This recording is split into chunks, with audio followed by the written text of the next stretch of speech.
Hi, in this lesson, you'll learn about return values. Recall that in an earlier lesson, you took a look at the parts of a function using the familiar main function. You saw the way functions work and saw that there's a return type, but have not previously explored it. In this lesson, you're going to take a closer look at the return type. Let's start with your roll dice function from earlier.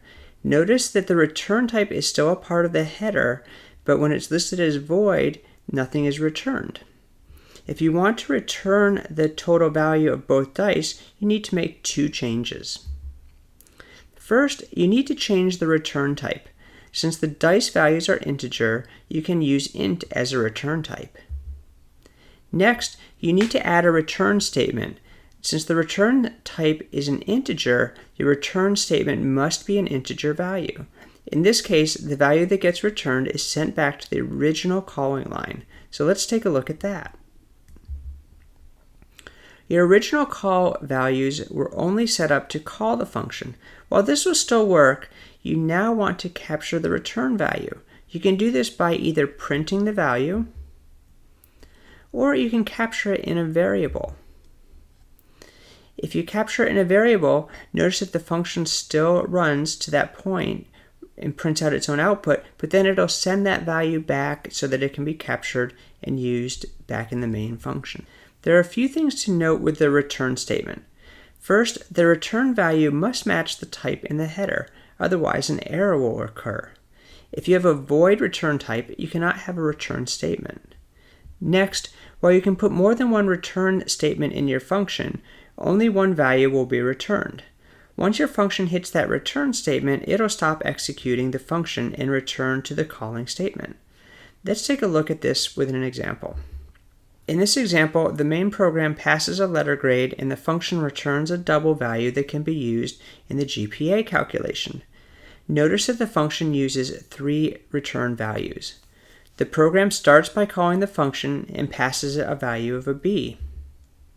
In the first if statement, the grade does not equal an A, so it skips that block of code and doesn't execute the first return statement. The next condition checks and the grades do match.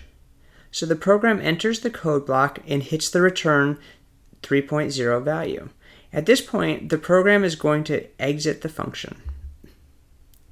And it returns the value to the calling statement, where it can then be assigned to the GPA grade variable.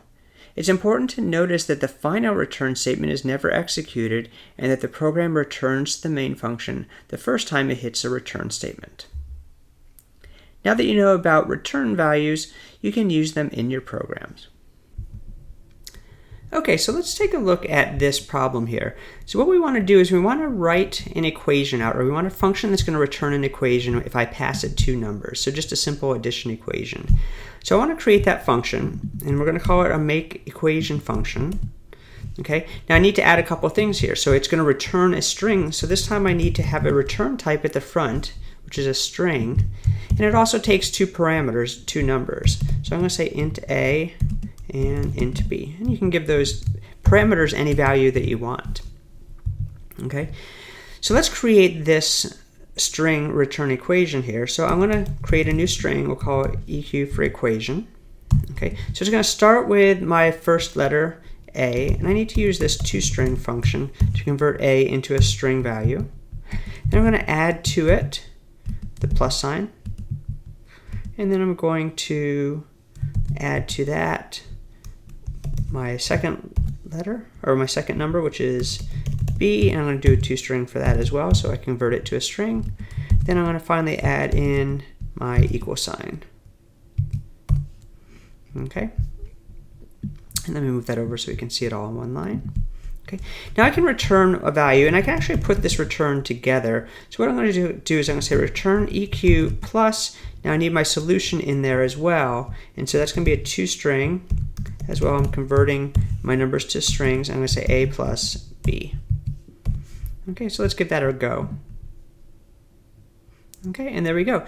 We have our equation.